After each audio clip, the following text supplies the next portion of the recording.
네, 오늘 우리에게 주시는 하나님의 말씀은 구약 성경 잠언 4장 23절 한 구절입니다. 구약 성경 잠언 4장 23절 한 구절 말씀 같이 한 목소리로 읽도록 하겠습니다. 제가 읽는 것은 개역 개정 성경입니다. 잠언 4장 23절 말씀 한 구절 우리 같이 소리를 맞춰 읽겠습니다. 시작. 모든 지킬 만한 것 중에 더욱 내 마음을 지키라. 생명의 근원이 이에서 남이니라. 아멘. 네, 여러분에게 오늘 설교와 연관된 말씀 간지를 주보에 띄워드렸어요. 그래서 그 성경 간지를 같이 보시면서 말씀을 들으시길 바랍니다. 오늘 좀 성경 본문이 많습니다. 그래서 여러분이 좀 같이 읽어주시고요. 설교 말씀 들을 때 성경을 읽는 것 많이 읽을수록 좋습니다, 여러분. 그래서 좀 많더라도 그 말씀 한 구절 한 구절 잘 주의해서 읽으시면 감사하겠습니다. 네. 한동안 미투라는 단어가 사회적인 이슈였죠. 예. 그래서 일본에서 이 후지 TV라는 아주 유명한 TV가 있습니다. 거기서 한 드라마가 방영이 되는데 그 드라마에 있던 이런 내용이 나왔어요. 사원을 대상으로 어느 회사에서 사원들을 대상으로 이 성희롱 예방 교육을 하는 그런 장면이 나왔습니다. 마네킹을 세워놓고 그 마네킹을 활용해서 이 성희롱 여부를 구분하는 그런 실습을 했어요. 그리고 이제 먼저 좀 저같이 좀 못난 직원이 남자가 나와갖고 이 마네킹에다가 이렇게 어깨에 손을 딱 얹으면서 오늘 좋은 아침이에요 이렇게 얘기했더니 여직원들이 하나같이 노라고 적힌 레드카드를 딱 꺼냈습니다. 뭐예요? 안 된다는 거죠. 그렇게 하면. 예. 자, 그럼 이번에는 우리 김지혁 지사님 같이 잘생기신 훈남 부장님이 나오셔갖고는 똑같이 어깨에다 손을 대고 마네킹 어깨에다 손을 대고 좋은 아침 이렇게 인사를 했어요. 그랬더니 여자 직원들이 한결같이 예스라고 하는 카드를 딱 들고 예, 아주 웃었습니다. 자, 그러니까 남자 직원들이 황당했어요. 똑같은 상황 아니에요, 그렇죠? 그래갖고 뭐가 다르냐 이렇게 얘기했어요. 그랬더니 여직원들이 이렇게 얘기합니다. 사람이 다릅니다. 예, 뭐 드라마에 나온 거니까 웃긴 거죠. 여러분 무슨 말을 하려고 그러냐면은 사람은 외모를 본다는 거예요. 그렇죠? 예, 그건 뭐 어쩔 수 없는 겁니다. 사람은 다 외모를 봅니다. 그런데 성경을 보면요, 하나님께서는 사람의 외모나 재력이나 그의 사회적인 위치를 보고 판단하는 분이 아니시라는 겁니다. 하나님은 뭘 보고 판단하시냐? 사람의 중심을 보신다는 거예요. 사람의 중심을 보신다. 자, 사무엘상 16장을 여러분 읽어보면요, 구약의 사무엘상이라는 책이 있어요. 여러분 꼭 읽어보세요. 거기서 굉장히 재밌습니다. 그 내용이 거기 16장에 보면은요, 이런 내용이 나와요. 자, 하나님께서 이스라엘의 첫 번째 왕 사울 왕이라는 왕이 있었어요. 그때 그 왕이 처음에는 괜찮았는데 가만 갈수록 맛이 가갖고 사람이 아주 못된 짓을 많이 했습니다. 하나님 말씀에 순종 안 하고 아주 못된 짓을 했어요. 그래서 하나님께서 사울 왕을 버리시겠다고 결심을 하십니다. 그리고 새 왕을 세우시겠다고 마음에 작정하시고 이제 사무엘 선지자를 명령하여 이새라고 하는 사람의 집에 가라고 합니다. 거기 가면은 아들들이 있을 텐데 그 아들들 중에서 내가 새 왕을, 이스라엘 다스릴 새 왕을 내가 세우겠다 이렇게 말씀하십니다. 그래서 사무엘 선지자가 하나님 말씀에 순종해갖고 이제 기름을 가지고 가요. 옛날에는 이제 왕을 세울 때 기름을 붓거든요, 그 머리에다가. 예, 그래서 기름 부음을 받았다. 이게 이제 메시아라는 뜻이에요. 그리스도라는 뜻입니다. 어쨌든 그때 사무엘이 기름을 가지고 이제 이새라고 하는 분의 집에 갑니다. 그랬더니 아들이 쫙 서 있어요. 아들들이 자그마치 몇 명이나 돼요? 7명이나 서 있는 거예요. 다 같이 잘생겼어요. 하나같이. 그래서 그 첫째부터 이제 지나갑니다. 지나가면서 기름을 부으려고 했더니 하나님이 아니야, 이 사람 아니야. 또 두 번째가 왔더니 또 지나가는 거, 이 사람 아니야. 하나님이 7 아들을 다 퇴짜 놓으시는 거예요. 그래갖고 아들이 다 퇴짜 맞았어요, 하나님께. 그래서 사무엘 선지자가 물었습니다. 당신 아들이 여기가 다요? 그랬더니 아니요, 저 들에 막내 막둥이가 나가서 지금 양치고 있는데 아주 그냥 별 볼 일 없어요. 막둥이라서. 그랬더니 그 사람 빨리 데리고 오라 그랬어요. 자, 그 사람이 누구예요? 막둥이가 다윗 왕이에요. 장차 이스라엘 다스릴 그 유명한 다윗 왕이에요. 소년 다윗이 이제 오니까 하나님께서 저 사람이다라고 말씀하셔서 사무엘이 기름을 다윗 머리 위에다가 붓습니다. 그리고 그를 장차 이스라엘의 왕으로 임명을 하고 세우게 되는 것이죠. 자, 하나님께서 그때 뭐라고 그러셨는지 우리 한번 볼까요? 사무엘상 16장 7절 말씀 여러분 간지에 있어요. 같이 한번 읽어봅시다. 시작. 여호와께서 사무엘에게 이르시되 그의 용모와 키를 보지 마라. 내가 이미 그를 버렸노라. 내가 보는 것은 사람과 같지 아니 사람은 외모를 보거니와 나 여호와는 중심을 보느니라 하시다. 자, 첫 번째부터 일곱째까지 형제들을 하나님께서 다 거절하셨을 때 이 말씀을 하신 거예요. 자, 사람은 뭘 본다고요? 외모를 본다 그랬죠. 그러나 하나님은 뭘 본다고요? 중심을 보신다 그랬어요. 우리가 지지난주에도 이 말씀을 했죠. 하나님 중심을 보신 하나님이라고. 자, 사람은 외모를 보지만 하나님은 사람의 중심을 보신다는 거예요. 자, 여기서 말하는 이 중심이란 뭘까요? 그건 바로 사람의 마음이에요. 그래서 하나님 우리 사람의 마음을 보신다는 거예요. 자, 잠언 23장 7절에 이런 말씀이 있습니다. 그 사람의 마음이 어떠하면 그 사람 된됨이도 그렇다. 자, 어떻게 돼 있냐면 잠언 23장 7절도 기록되어 있습니다. 같이 읽어봅시다. 시작. 대저 그 마음의 생각이 어떠하면 그 위인도 그러한즉 그가 내게 먹고 마시라 할지라도 그의 마음은 너와 함께하지 아니함이라. 이게 뭐예요? 사람이 겉다르고 속다르다는 거예요. 겉으로는 막 날 좋아하는 것처럼 행동하는데 그렇게 말하는데 실제로 속마음은 그렇지가 않다는 거예요. 네, 이게 이제 사람의 마음이죠. 사람의 마음가짐에 따라서 그 사람의 모든 것이 결정된다. 이렇게 잠언은 말씀하고 있는 것입니다. 하나님께서는 뛰어난 외모와 능력을 가지고는 있지만 마음이 바르지 않는 사람보다는 비록 별 볼 일 없는 외모와 변변치 못한 능력을 가지고 있더라도 마음만은 순전하고 정직한 겸손한 그런 사람을 더 높게 보신다는 거예요. 더 인정하신다는 거예요. 그래서 여러분 우리가 이 장애를 가지고 계신 분들이 있죠. 네, 어디가 좀 불편하신 분들, 그 장애를 가지고 계시는 분들 중에 물론 마음이 좀 삐뚤어진 분들도 있지만 그런 사람들 중에 그 마음이 하나님 보시기에 올바르다면 장애 없이 정상적인 신체를 가지고 그리고 마음이 부패한 사람보다는 하나님 앞에 그런 사람이 훨씬 더 인정해 주시는 그런 사람이 되는 것입니다. 우리는 지지난 주일에 모든 것은 마음에서 결정납니다 라는 주제를 가지고 말씀을 함께 들었습니다. 기억나시나요? 기억 안 나시는 게 당연하죠. 2주가 지났으니까. 그 설교에서 이 사람의 마음의 동기가 순수해야 된다 이 말씀을 드렸죠. 예, 그렇습니다. 하나님께서는 이 사람에게 원하시는 게 단 한 가지 있는데 그 사람의 마음의 순수함이에요.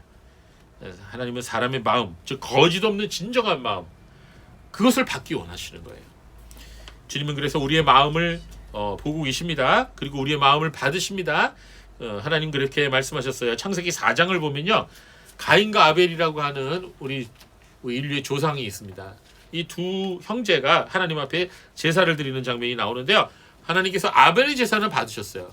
그러나 가인의 제사는 받지 않으셨습니다. 자, 왜 그러셨을까? 자, 왜 아벨의 제사를 받으시고 똑같이 형제인데 가인의 제사는 왜 안 받으셨을까? 자, 여러 가지 우리가 이유를 추측해 볼 수 있어요. 아벨이 하나님께서 명령하신 대로 양을 드렸고 가인은 그렇지 않았다. 뭐 가인은 그 농산물을 드렸는데 쭉정이만 드렸다. 뭐 이런 여러 가지 해석들이 있는데 중요한 것은, 분명한 것은 아벨이 마음으로 하나님 앞에 예배드렸기 때문이다. 이것만큼은 분명합니다. 예, 그래서 10길 물속은 알아도 한 길 사람 마음속은 모른다. 이런 말이 있죠. 속담이 있죠. 예, 여러분 사람 마음속을 알아요, 몰라요? 어? 예, 형제끼리도 잘 몰라요. 부모 자식 간에도 잘 모릅니다.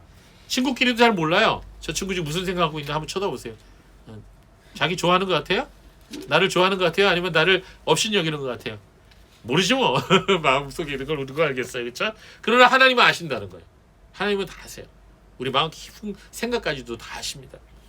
예레미야 17장 9절 10절 말씀이 있어요. 여러분에게 나눠드린 주보에 나와 있어요. 같이 읽어볼까요?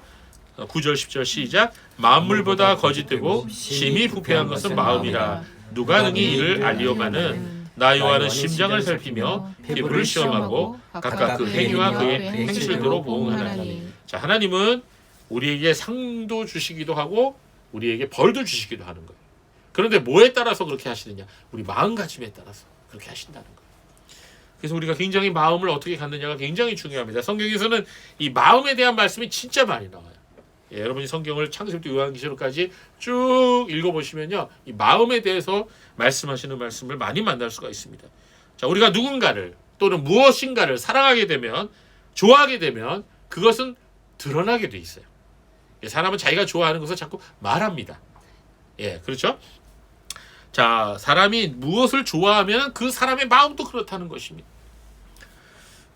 하나님께서 우리가 하나님을 좋아하는지 아니면 하나님을 미워하는지 싫어하는지 하나님 다 아신다는 거예요. 출애굽기 20장 6절에 이런 말씀이 있어요. 오늘 우리가 읽은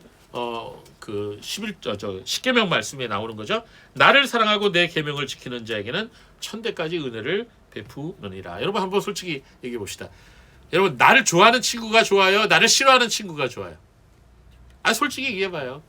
나를 좋아하는 친구가 좋아요? 아니면 나를 뒤에서 뒷담화하고 아주 나에 대해서 안 좋게 얘기하는 친구가 좋아요? 누가 더 좋아요? 뭐 그럴 질문이라고 합니까? 라고 생각할 수 있죠. 예, 사람도 그런데 하나님 마찬가지입니다. 하나님도 우리가 사랑하는지 아니면 하나님을 미워하는지 겉으로 그런 척하는지 다 아시거든요. 하나님도 하나님을 사랑하는 사람을 좋아하십니다. 신명기 5장 10절에도 십계명이 나오죠. 거기도 똑같은 말씀입니다. 나를 사랑하고 내 계명을 지키는 자에게 천대까지 은혜를 베푼다. 이 말은 뭐예요? 은혜를 계속해서 베푸시겠다는 거예요. 자, 이 말씀은요, 성경 전체에 나오는 메시지예요. 시편 91편 14절에 말씀하시기를 그를 건지리라. 그가 내 이름을 한즉 내가 그를 높이리라. 이렇게 말씀하셨고요. 잠언 8장 17절에 나를 사랑하는 자들이 나의 사랑을 입으며 나를 간절히 찾는 자가 나를 만날 것이라. 하나님 뭐라 그러셨어요? 하나님을 사랑하는 자가 하나님도 사랑하셔요. 하나님을 간절히 찾는 자가 하나님 만나게 될 것이라 그랬어요. 여러분 하나님 만나고 싶으세요? 하나님을 간절히 찾아보세요. 예, 하나님께 기도해 보세요. 하나님께서 여러분 만나 주실 것입니다. 잠언 8장 36절에 그러나 나를 잊는 자는 자기의 영혼을 해하는 자라. 나를 미워하는 자는 사망을 사랑하느니라. 여러분 하나님을 멀리하고 하나님을 부인하고 하나님을 믿지 않는 자는 사망을 사랑하는 거라 똑같다는 거예요. 사망을 사랑하는 거예요. 생명을 사랑하는 게 아니고. 자, 그래서 이 잠언 한 권만 하더라도 성경에 이 잠언이 굉장히 사람들에게 지혜롭게 한다고 해서 유명한 책이죠. 근데 이 잠언 하나만 하더라도 인간의 마음에 대해서 굉장히 중요한 것이라고 아주 반복해서 말하고 있습니다. 즉 인간의 마음이 어떠한가에 따라서 그 사람의 삶이 결정된다는 거예요.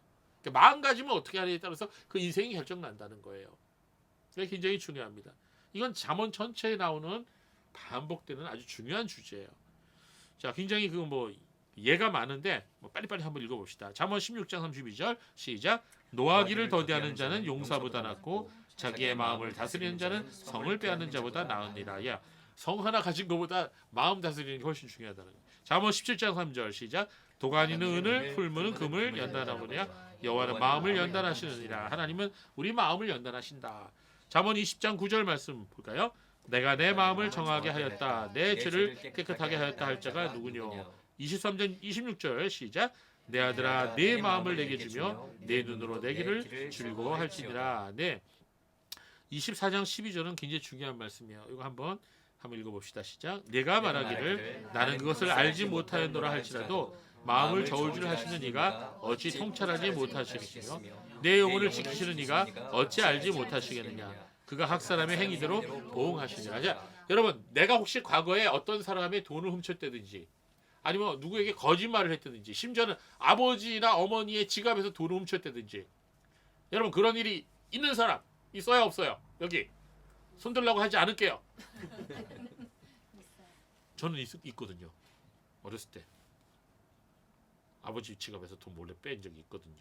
물론 회개는 했지만 여러분 이게 죄야 아니에요? 아버지께 내 거고 내게 내 건데 그렇게 생각할 수 있죠. 그거 죄예요. 그것도 분명히 죄입니다.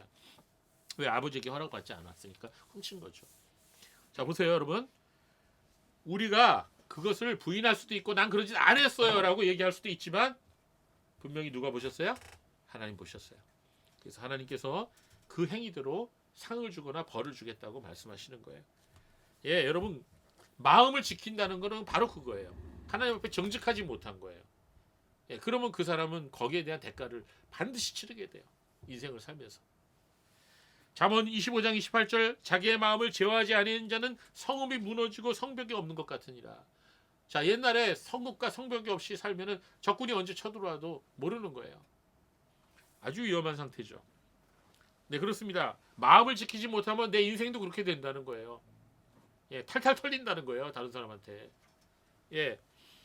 그래서 오늘 잠언 4장 23절 말씀은 너무너무 중요한 말씀이에요. 여러분이 인생을 살면서 여러분 마음을 지키지 못하면 안 되는 거예요. 자, 잠언 4장 23절 말씀을 우리 자세히 한번 살펴봅시다. 자, 처음에 뭐라 그랬냐면 지키라 그랬어요. 지키라. 명령을 했어요. 하나님께서. 무엇을 지켜야 한다고요? 네 마음을 지켜라. 자, 하나님께서는 지금도 우리에게 여기 앉아 계시는 여러분 한 분 한 분에게 다 말씀하십니다. 예, 지원아, 너는 너의 마음을 지켜야 된다. 지원의 마음 지켜야 돼요. 지원의 마음을 다른 사람이 지켜줄 수 없어요. 지원이 스스로 지켜야 돼. 셋이 다 지원이 같이 생겼어. 누구지 모르겠어. 지원이 어딨냐? 아, 거기 있냐? 어이, 지원이 1, 2, 3 같아. 어떻게 똑같이 생겼냐? 안경 3개 똑같이 꼈지. 응? 그래요. 그러니 더 힘들지. 아이고 참. 예, 예. 거기서 유일하게 구별될 수 있는 사람은 해나밖에 없다. 자, 여러분 생각해 봅시다. 내 마음을 지키라. 내 마음을 지키는 거예요. 내 자신이 내 마음 스스로를 지켜야 돼요. 다른 사람이 내 마음 못 지켜줘요. 내 엄마가 내 마음 못 지켜줘요. 자, 마음을 영어로 뭐라고 하죠? 예, 하트라고 하죠. 제가 이걸 허트라고 읽었더니 어떤 분이 그래요. 야, 허트는 상처받았다는 거야. 예, 하트 그래. 하트. 예. 자, 여러분 이 하트라는 게 마음이라는 뜻도 있고 또 어떤 뜻도 있을까요? 심장이라는 뜻도 있어요. 벌떡벌떡 뛰는 심장. 자, 옛날 철학자들은요. 이 마음을 뭐라고 생각했냐면 몸의 지체 중에 맨 처음 생겨난 지체라고 생각했고 또 맨 마지막에 죽는 지체라고 생각했어요. 네, 몸의 가장 숭고한 지체라고 옛날 철학자들은 생각을 했습니다. 성경에서는 이 마음이라는 것을 어떻게 설명하냐면 이 마음이라고 하는 건 사람의 영혼이 지니고 있는 아주 특별하고도 숭고한 그런 기능을 하는 그런 것이다라고 마음을 얘기합니다. 즉 마음은 이 영혼 전체, 즉 속마음을, 속사람을 의미하는 것이다. 이렇게 생각할 수 있는 것입니다. 그래서 네 마음을 지켜야 된다. 이렇게 하나님 말씀하셨다면은 이 명령은 곧 내 영혼을 지키라. 이런 말하고 똑같은 얘기예요. 예. 자, 무릇 지킬 만한 것 중에 더욱 내 마음을 지키라. 생명이 근원이 이에서 남이니라. 오늘 본문 말씀이에요. 자, 근데 마음을 지킬 때 어떤 식으로 지켜야 되느냐? 네, 모든 지킬 만한 것 중에 마음을 지켜라 이렇게 말씀하고 있어요. 자, 바른 성경이라고 하는 성경 번역이 있죠. 거기는 뭐라 그랬냐면 이 똑같은 구절을 그 무엇보다도 내 마음을 지켜라. 마음은 생명의 근원이기 때문이다. 자, 그런데 흠정역 성경은 좀 다르게 번역하고 있어요. 여러분 흠정역 성경이 뭔지 아세요? 영어로 KJV라 그러죠. 예, KJV, 킹 제임스 버전. 예, 저도 여기 갖고 있는데 이 킹 제임스 버전은요. 굉장히 오래된 성경이에요. 1611년에 완성된 성경인데요. 이 영국의 킹 제임스 왕이라는 분이 명령을 해갖고 47명의 학자들이 모여서 이 영어 번역 성경을 낸 것이 바로 이 킹 제임스 버전입니다. 이 왕의 이름을 땄죠. 왜 흠정력이라고 하느냐? 예, 한문으로 흠은 황제가 명령했다. 황제가 몸소 모호하다 그런 뜻이거든요. 예, 왕이 그렇게 명령했다는 뜻이에요. 예, 흠정은 왕이 몸소 명령한 그래서 번역하라고 명령해서 번역한 책이다. 이래서 흠정역이 되는데요. 이 킹제임스 번역은 굉장히 잘된 번역이에요. 지금까지도 많은 사람의 사랑을 받고 있습니다. 자, 그런데 이 킹제임스 번역은요. 이 잠언 4장 23절을 어떻게 번역했냐? 여러분 영어 잘하시죠? 자, 읽어볼게요. 발음이 좀 구리더라도 이해하세요. Keep the heart with all diligence, for out of it are the issue of life. 자, 뒷부분은 다 비슷한 것 같은데 앞부분이 좀 틀리네요. 자, 너의 마음을 지키는데 어떻게 지키느냐? With all diligence. 뭐예요? 너의 모든 부지런을 다해요. 이렇게 번역을 했습니다.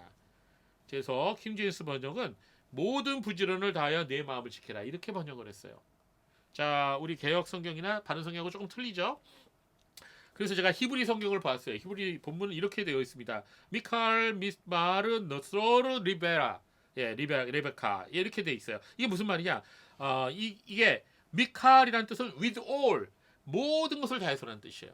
모든 것을 다해서. 그다음에 미스 마르는 딜리전스, 부지런한 것을 얘기하는 거예요. 그러니까 이걸 합쳐보면 모든 부지런함을 다해서, 그 흠정력이 정확하죠? 이 부분은 흠정력이 아주 정확한 번역이에요. 모든 부지런함을 다해서 내 마음을 지켜야 된다. 대충 지키지 말고 모든 부지런함, 그러니까 모든 힘을 다해서 내 마음을 지키라, 이런 뜻이에요. 자, 그 말은 무슨 말이냐? 우리 성도는요, 하나님 믿는 사람은요, 마음을 살피고 지키는 일에 전력 투구해야 된다는 뜻이에요. 항상 힘써야 된다는 뜻이에요. 대충 하지 말고. 왜냐하면 삶 속에서 이보다 더 중요한 일이 없기 때문이다. 네, 순간순간 우리 마음을 살피고 바르게 지키는 일에 전심을 다해야 한다는 뜻입니다. 마음을 빼앗기면 모든 것을 빼앗깁니다.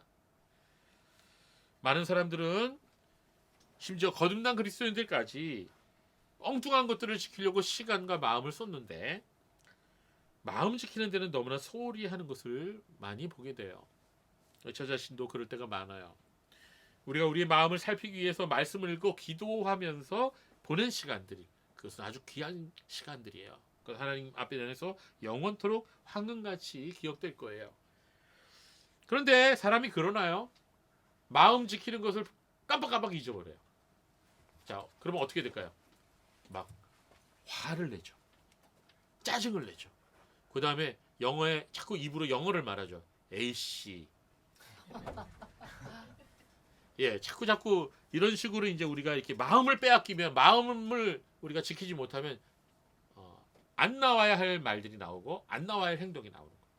무슨 말인지 아시겠죠? 근데 거기서 끝나는 게 아니에요. 잘못하면 그게 폭력으로 가고 또 잘못된 길로 가기도 하는 거죠. 예, 그러면 이제 그게 이제 다 내가 해결을 해야 돼요. 내가 책임져야 되는 거예요.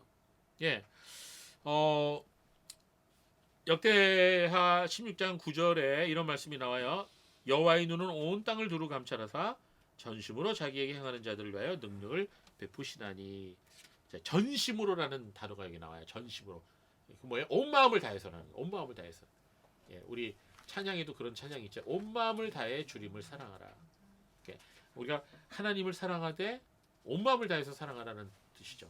그럼 마음을 지킬 때도 마찬가지예요. 온 힘을 다해라는 거예요. 그렇지 않으면 우리가 넘어지게 된다는 거죠. 자, 그래서 왜 마음을 지켜야 되느냐라고 하는 그 이유와 동기에 대해서 이 잠언 4장 23절 말씀은 그 이유에 대해서 말씀하고 있어요. 왜 우리가 소중히 여기는 다른 모든 것을 지키기 위해 노력하는 것보다도 우리의 마음을 지키기 위해서 모든 부지런을 다해야 되는지, 그 힘써야 하는 이유에 대해서 뭐라고 말씀하고 있어요? 그 이유가 그 말씀 다음에 나와요. 곧바로. 그것은 곧 생명의 근원이 이에서 남입니다. 뭐라고요?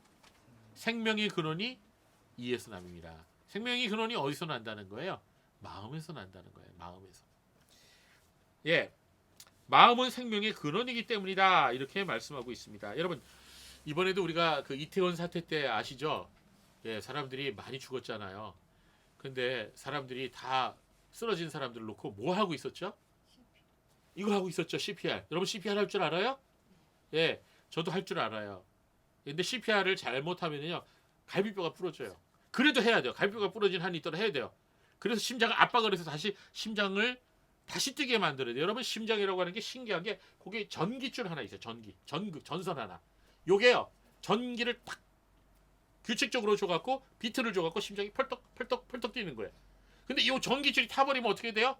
이 전기가 나가버리면 어떻게 돼요? 끝나는 거예요, 인생. 그 CPR은 그걸 하는 거예요. 자꾸 자극을 줘서 그 전기가 다시 살아나도록 하는 거예요. 여러분, 이게요, 심장과 몸의 관계를 얘기해 주는 거예요. 심장이 살면 몸도 사는 거예요. 심장이 죽으면 몸도 죽는 거예요. 그 마찬가지로 영혼과 사람과의 관계도 마찬가지예요. 영혼이 죽으면 사람 죽는 거예요. 영혼이 망하면 사람도 망하는 거예요.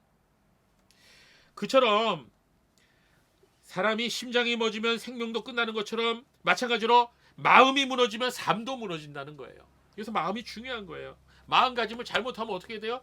우리 함지사님이 저한테도 얘기했지만 엊그저께 전화를 해갖고 목사님 저희 학교 선생님 한 분이 자살을 했어요.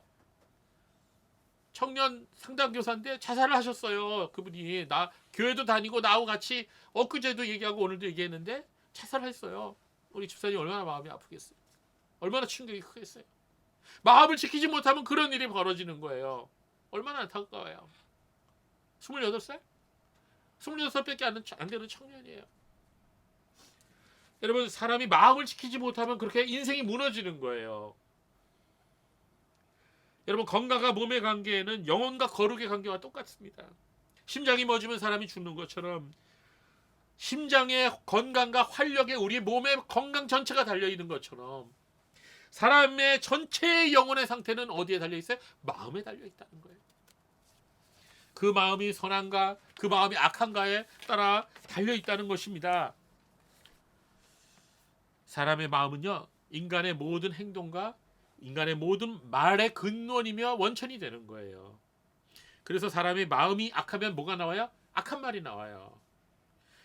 사람의 마음이 선하면 선한 말과 행동이 나오게 돼요. 이거 예수님 말씀이에요. 누가복음 6장 45절 읽어볼까요? 같이 읽어봅시다. 시작. 선한 사람은 마음에 쌓은 선에서 선을 내고 악한 자는 그 쌓은 악에서 악을 내나니 이는 마음에 가득한 것을 입으로 말합니다. 여러분, 친구들 중에요, 그 대화를 해보면 알아요. 말에 한 문장을 얘기했는데 반 이상이 욕이야. 여러분, 그런 친구 있어요, 없어요? 혹시 자신이 그러다면 오늘 이 시간 회개하세요. 여러분, 그건 뭘 얘기하는 거예요? 야, 쟤 입술이 참 걸레 같네. 그렇게 얘기하지 않습니까? 근데 입술이 걸레 같은 게 아니라 그 사람 마음이 걸레 같은 거예요. 마음이 지금 부패했기 때문에 입술이 거기 그런 게 나오는 거예요, 여러분. 예수님께서는 사람의 마음에서 나오는 것이 사람을 더럽게 만든다고 합니다. 마태복음 15장 18절에서 20절 말씀을 같이 읽어볼까요? 시작. 입에서 나오는 것들은 마음에서 나오나니 이것이야말로 사람을 더럽게 하느니라. 마음에서 나오는 것은 악한 생각과 살인과 간음과 음란과 도적질과 거짓 증언과 비방이니 이런 것들이 사람을 더럽게 하는 것이요 씻지 않은 손으로 먹는 것은 사람을 더럽게 하지 못하느니라. 여러분, 저같이 결벽증 있는 사람은 손을 막 씻고 밥을 먹어요. 예, 요새는 코로나 시대니까 어디 가도 저는 알코올 가지고 다녀서 씩 뿌리고 다녀요. 이진영 기사님 보면 되게 결벽 떤다, 그렇게 생각하실 거예요. 근데 그런 것이 사람을 더럽게 만드는 게 아니라 말을 더럽게 하면 사람이 더럽혀진다는 거예요. 그 인격이 더럽혀지고 그 삶이 더럽혀지고, 왜? 마음이 더럽기 때문에 그렇다는 거예요. 우리들의 혀와 손은 마음속에 있는 것들을 내다 파는 가게라고 말할 수 있어요. 그래서 우리 마음은 큰 창고예요. 거기서 내다 파는 거예요. 말도 하고 행동도 하고 그러는 거예요. 그게 다 어디서 나오는 거예요? 마음에서 나오는 거예요. 우리의 손과 우리의 혀에서 나오는 모든 것이 사실은 마음에서 나오는 거예요. 그래서 마음이 중요한 겁니다. 우리가 하는 모든 행실들, 우리가 내어받는 모든 말들, 그 근원이 결국 마음에서 온다는 겁니다. 이것은 오늘 본문인 잠언 4장 23절 말씀 그 다음에 나오는 말씀과 아주 일치해요. 좀 길지만 읽어볼게요. 자, 모르는 지킬 만한 것 중에 더욱 내 마음을 지키라. 생명의 근원이 이에서 남이니라. 그 다음을 같이 읽어봅시다. 시작. 구부러진 말을 내 입에서 버리며 삐뚤어진 말을 내 입에서 멀리하라. 내 눈은 바라보며 내 눈꺼풀은 내 앞을 곱게 살펴 내 발이 행할 길을 평탄하게 하고 내 모든 길을 든든히 하라. 좌로나 우로나 치우치지 말고 내 발을 악에서 떠나게 하라. 자, 이 모든 것이 가능하려면 어떻게 돼요? 마음을 지켜야 된다는 거예요. 마음을. 예. 우리의 삶이 망가지고 행동이 잘못되기 전에 이미 우리의 마음이 망가져 있다는 것을 알아야 된다는 거예요. 그게 이제 오늘 말씀인 것입니다. 예. 그러므로 마음을 지키는 것은 모든 거룩한 수단을 지속적으로 부지런히 사용해서, 은혜의 수단을 사용해서 영혼을 죄로부터 보호하고 하나님과 아름답고 거룩한 교제를 유지하라는 그런 말씀인 것입니다. 자, 그런데 사람이 마음을 지키는 것이 중요하지만 쉬운 일이에요, 아니에요? 쉬워요, 아니에요? 여러분, 마음 지키는 게 쉽습니까? 아니죠. 누가 여러분 화나게 만들어봐요. 예, 얼마나 그 마음 지키는 게 힘든지 몰라요. 제가 별짓을 다 하거든요. 누가 저를 괴롭힐 때, 그러면 별짓을 다 해요. 주기도문도 외워보고, 또 열심히 성구도 외워보고 그러는데, 그러다가 한 10번 정도 참다가 그 다음에 화를 팍 폭발합니다. 못 이기는 거죠. 마음을 못 지킨 거예요. 자, 사람들이 이런 말을 하는 거 들어보세요. 내 마음 나도 몰라. 있어요, 없어요? 여러분 해본 적 있어요? 예. 사람이 이제 잘하는 게 거짓말인데요. 어떤 사람이 연구해봤더니 하루에 사람이 몇 번 거짓말하느냐. 엄청 많이 거짓말 하더라고요. 자, 근데 거짓말 하는데 거짓말 누굴 속이는 거 아니에요. 그런데 제일 많이 잘 속이는 게 누구냐? 다름 아니라 자기 자신이라는 거예요. 자기 자신을 제일 많이 속인다는 거예요. 이게 스스로를 속이는 거예요. 나는 문제 없어. 뭐 나만큼 해보라지? 나 같은 사람이 어디 있어? 나는 괜찮아. 나는 깨끗해. 나는 잘못 없어. 자, 이렇게 말하지만 사실 그 자기 속이는 거예요. 이게 문제예요. 자기 자신을 속이는 게 문제예요. 자기를 속이면은 어떻게 돼요? 문제를 해결할 수가 없어요. 문제를 바로잡을 수가 없어요. 마태복음 7장에 나오는 산상수훈, 예수님이 하신 말씀이죠. 산 위에서 하신 말씀을 해서 산상수훈이라고 합니다. 거기서 예수님이 이런 말씀하셨어요. 마태복음 7장 3절 5절 어찌하여 형제의 눈 속에는 티는 보고 내 눈 속에는 들보는 깨닫지 못하느냐. 보라, 내 눈 속에 들보가 있는데 어찌하여 형제에게 말하기를 나로 내 눈 속에는 티를 빼게 하나 하겠느냐. 외식하는 자요. 여기 외식이라는 말은 밖에서 뭐 사 먹는 거를 얘기하는 게 아니고요. 겉다르고 속다르다는 얘기예요. 먼저 내 눈 속에는 들보를 빼어라. 그 후에야 밝히 보고 내 형제의 눈 속에는 티를 빼리라. 자, 여러분 들보가 뭔지 아십니까? 들보? 엄청나게 커다란 막대기야. 대들보라 그러지, 대들보. 옛날에 집을 갖다 지을 때 이렇게 옆으로 가로로. 자, 눈에 들보가 있다는 말, 이게 말이 좀 과장이죠. 어떻게 들보가 눈에 속에 있어요? 그러니까 그 말은 이제 상대방의 잘못보다 내 잘못이 훨씬 더 크다는 걸 여기 예수님 말씀하시는 거예요. 그러니까 나는 더 잘못을 많이 했는데 자기보다 훨씬 적은 잘못을 한 사람을 나무란다는 거예요. 우리 그럴 때가 있어요, 없어요? 있을 수 있어요, 충분히. 자, 여러분 왜 그런 일이 벌어질까요? 내 자신을 너무나 속이기 때문입니다. 우리나라 말에 비슷한 속담이 있어요. 어떤 속담이죠?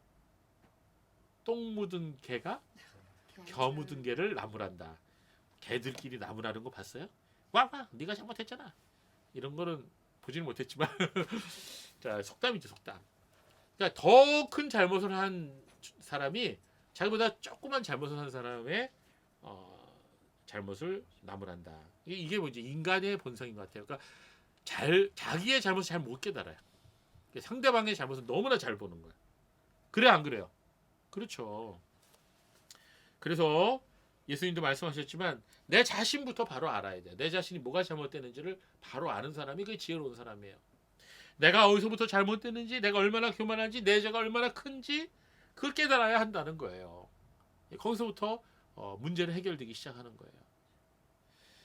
그러기서는 어떻게 될까요? 내 자신을 살피고 내 마음을 살펴야 되는 거죠. 내 마음을 살피고 분석하고 연구해야 됩니다.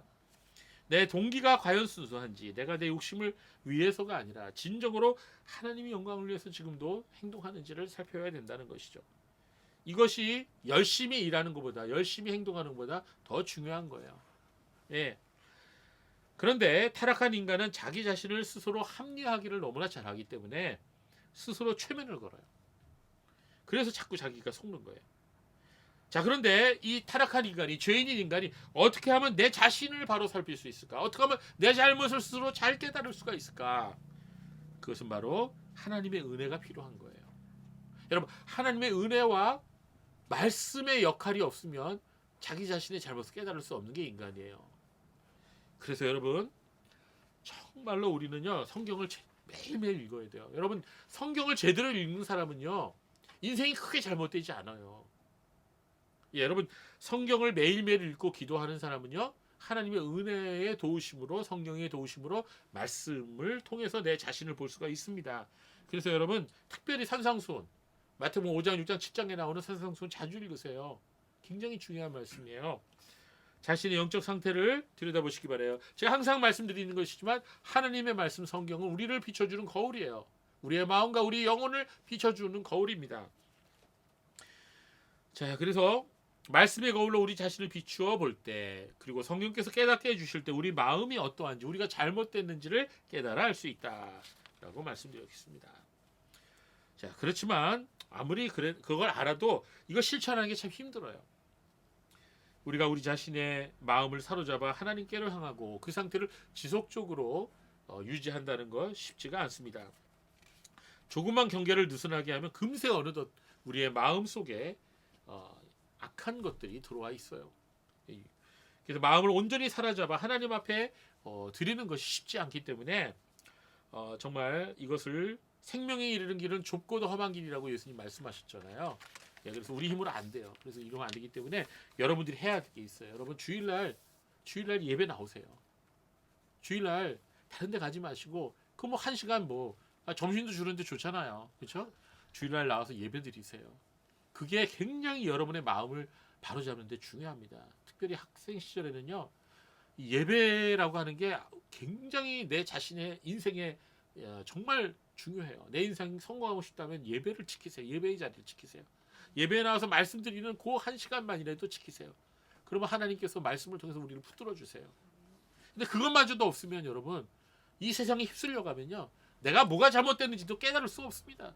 세상 사람들이 가니까 나도 간다. 예. 그럼 어떻게 돼요? 같이 죽는 거야, 같이 멸망하는 거예요.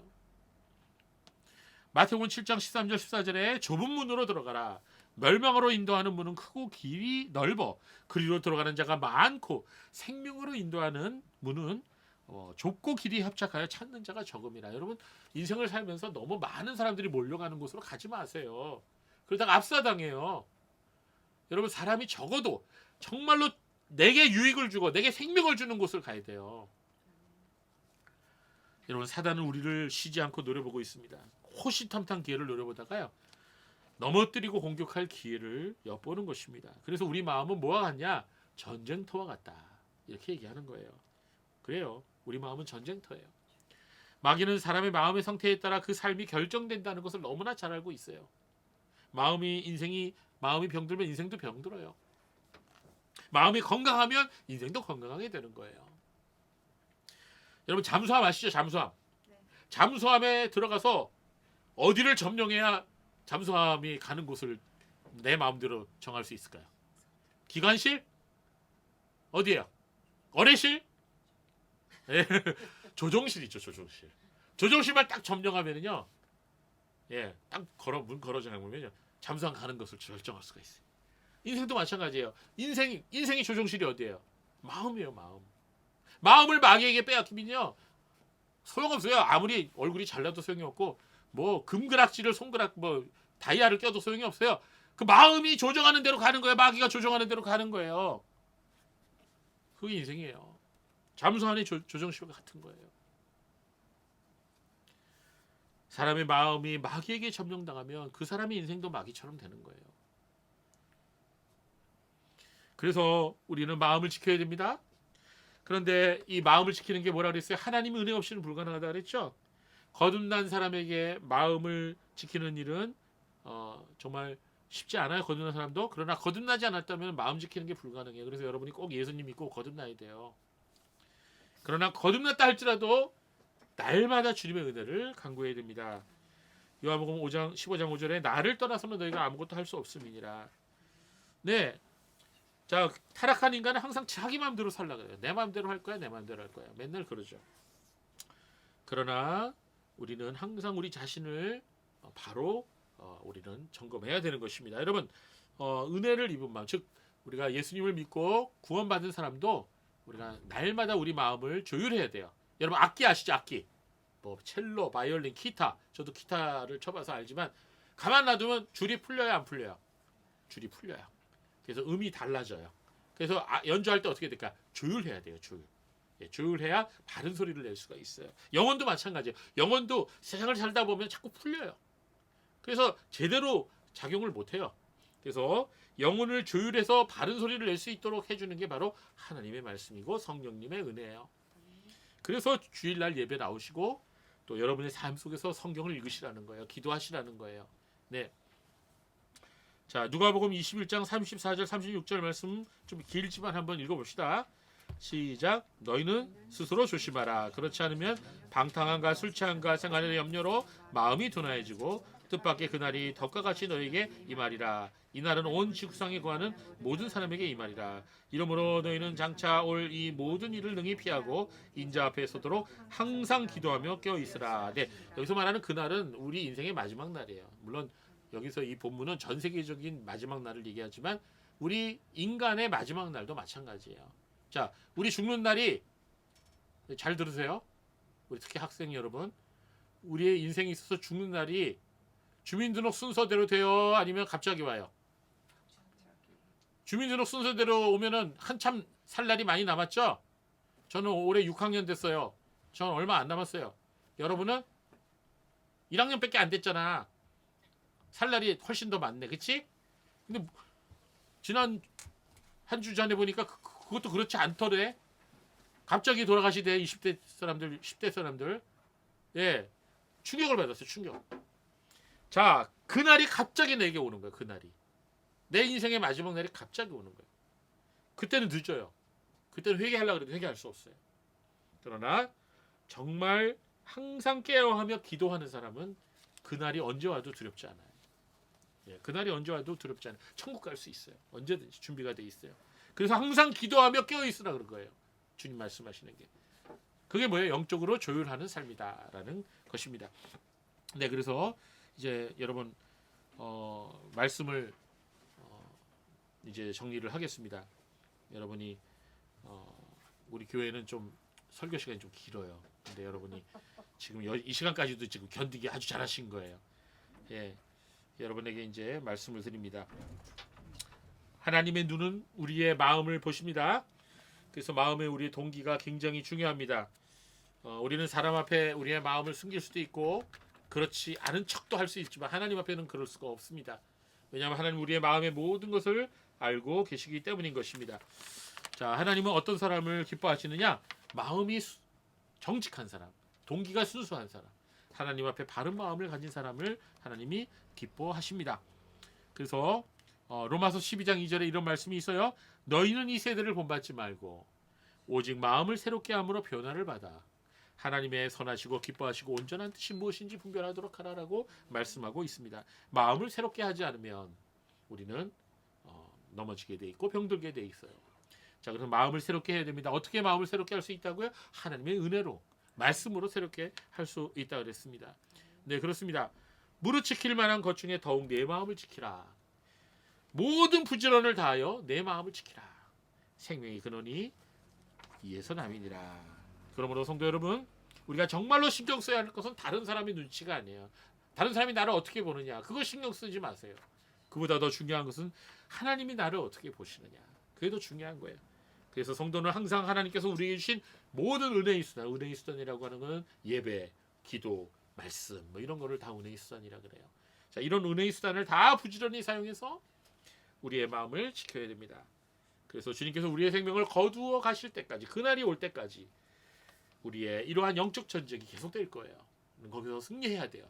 그래야 우리가 언제 하나님이 부르시더라도 하나님의 나라에 들어갈 수 있고 또 주님께 칭찬받을 수 있는 인생이 될 수 있는 것입니다. 기도하겠습니다.